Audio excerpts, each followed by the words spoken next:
Wichita wind and tornadoes is what I'm going to talk about today. This is a common question I get for people who aren't super familiar with Wichita or want to know more about it. Here's definitely a significant thing to take into account with us is the wind and possibility of tornadoes. I'm going to break down some of those different things. But before we get into all that, please like, comment, subscribe, share, all that fun stuff that helps grow the channel and keep local content around Wichita that's genuine, down to earth, and legit, and just objective and fact based, and not clicky and spam baity on everything. So, anyway, so I'm gonna get into sharing a screen with you guys to go over this email from one of my fellow friends and bloggers from Wichita Life. If you guys aren't on this, it's a really good subscription to go follow on Instagram, sign up for their email, and get different cool tidbits around Wichita. It's ran by Landon Huselig and his wife, who are local Wichitans that put out a lot of really good local third-party journalism around Wichita that isn't biased by any political means, just gives you facts and updates about what's going on and what Wichita is like. So it's a really good resource, but I'm going to go ahead and kind of break down his email and some of what he is saying, and then also some of my local insights from living here and working in the area. So how windy is Wichita? Because this is a common one we get around here, especially if you're looking to move to Wichita, is how windy is it? And I get a lot of people asking, don't you guys get a lot of tornadoes? And the truth is, there is a possibility for tornadoes. Yes. Honestly, we don't get as many as Oklahoma, which I'm going to get into this here in a little bit, is how these tornadoes form in Wichita, so you get an idea of why they come here, how they're coming, that whole spiel of it all. But like I said, Oklahoma actually gets more than us, which is surprising because we have a lot of basements around here to protect us, but Oklahoma doesn't necessarily, even though they typically get more tornado touchdowns than we do on everything. So anyway, we'll get into that later. Let's give you kind of a preview of everything we got going on there. But to give you an answer as far as how windy is Wichita compared to the rest of the nation, we're very windy. We come in at number 9 on the list of the top 10 windiest cities in the United States. We're number 9.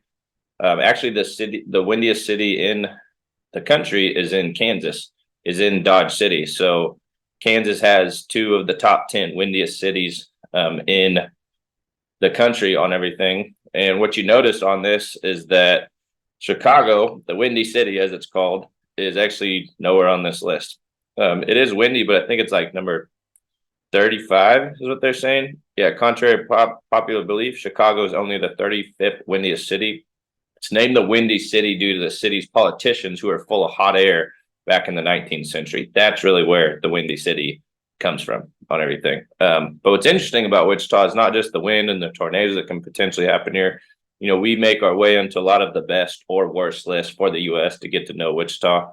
It is one of the top 12 best places for young professionals. And I will say that is true because we don't have a lot of them, is a lot of the truth. A lot of our talent gets drained out of here. They move to bigger cities where the perception of better living and lifestyle is out there. Go out and see the world. But then what we see a lot is a lot of boomerangs that people move back here to Wichita because they realize once they start settling down, getting married, having kids, all those things that are more attributed towards the older part of your life or the next phase of your life, you realize Wichita is not so bad a town, not so bad a city to live in. So if you are a young professional, there is a need for young talent, top talent to stay here, to live here, to work here, instead of moving away and coming back like typically happens on that. But the other side of that is we're the second worst city for dating on everything. I think Kansas City, Missouri, which isn't too far from us, is one of the worst ones. I can personally attest to that one, just because of, and what they rank this on is a lot of different things, just based on population of everything, but then also entertainment, nightlife, things to do, geographical features, things like that. So it's pretty tough city to date in. I will honestly say a lot of people that date and stick and stay here, find each other in high school, possibly college, but it's usually after the fact it gets a little tougher because people either move away, they're in different life situations, what have you, or when they're older on everything, it's just people usually set in their ways of everything. And just all of these things combined lead Wichita to be one of the second worst cities for dating. But that's not what this video is about. It's about wind and tornadoes, not dating. But we're also the second most affordable city in the US. So I know that's a pretty common thing going on right now, that it's, with interest rates and economic tightening and everything else going on, people are starting to look at moving from bigger metros to the Wichita area just to have a little bit more affordable quality of life. And that is one thing that Wichita does offer well, is its quality of life, as far as not just the housing costs, but also like commute times, are only like 15-20 minutes to get to anywhere. We really don't have that much traffic compared to other big cities, depending on where you're coming from. And so in a lot of ways, like, you can live a good life in Wichita, whether you're young or you're old looking to retire. Our quality of life is pretty substantial here compared to other markets and things like that, as far as finances go. We are one of the worst cities for seasonal allergies, though. I will also say that I don't have a lot of allergies and not real sensitive to them, but I know a lot of people are, and it has to go right in line with the wind, because we are so flat. You get so much pollen, so much allergen, so much dander, like flying across the plains, that you get a lot of that coming through the city. That, and we have a lot of seasonal changes with everything. So, you're going to have a lot more allergies and things like that go on when you have so many changes in seasons, and also so much wind on everything. But that gives you an idea of like Wichita, some of the rankings on it to compare to other cities around here, where it ranks in like the top 10 windiest cities in the US. We're number 9th. And then this is a fun one. So Wichita is actually, not Wichita, but Kansas itself. If you took a pancake and you made it the size of Kansas, a pancake would actually have more curvature than the state of Kansas, because the state of Kansas is kind of like on a decline like this, going all the way from the Rocky Mountains over to the Mississippi. And so it's on a slant, whereas the curvature of a pancake actually has more elevation difference in gain than Kansas. So Kansas is literally flatter than a pancake. We've done the science, we've done the math on it. And so that's part of why it's so windy, is that those winds can just roll along those plains, so fast and so far on everything. But we're only the 7th flattest state in the US. So that means all of those states are also flatter than a pancake. So it's kind of funny on everything, but it's a funny concept. But this is why we get tornadoes around here and in Oklahoma and through what's called Tornado Alley. If you really look at like the science of where air masses meet and the geography of like the Rocky Mountains and everything that goes with them, you have the cold, dry air coming in from the north, you have warm, dry air coming in from the south, and then also warm, moist air coming in from the Gulf. All those things combined with your jet stream, going all the way through California into Arizona, Colorado, and up through here, all those things combined can possibly lead to tornado conditions.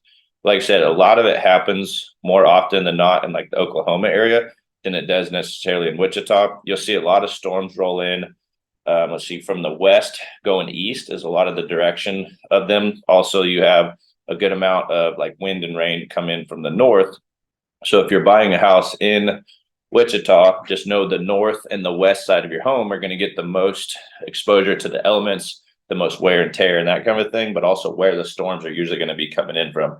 And what's interesting is you'll see them come in at Wichita, and you think they're going to go right through the middle of Wichita, and then they either go a little bit north or a little bit south of this. And I never thought about this till I had a meteorologist explain it to me, that Wichita has kind of a heat bubble around it from the population, the businesses, the electricity, the heat that's in there, that's just from that mass of people and things going on in that area, that as that storm is starting to come at Wichita, the heat makes it either rise above Wichita or go below Wichita. So it always kind of like misses or just goes right on the outside of Wichita. And watch this next time a storm comes through, you're paying attention to the weather, and you'll see these storms kind of come at Wichita and then go away or pass over or go above it, or it has an effect once they hit Wichita, which is interesting to study on everything. So that's why we have tornadoes. That's where they come from. And this is why it's important to have a basement or a storm shelter here.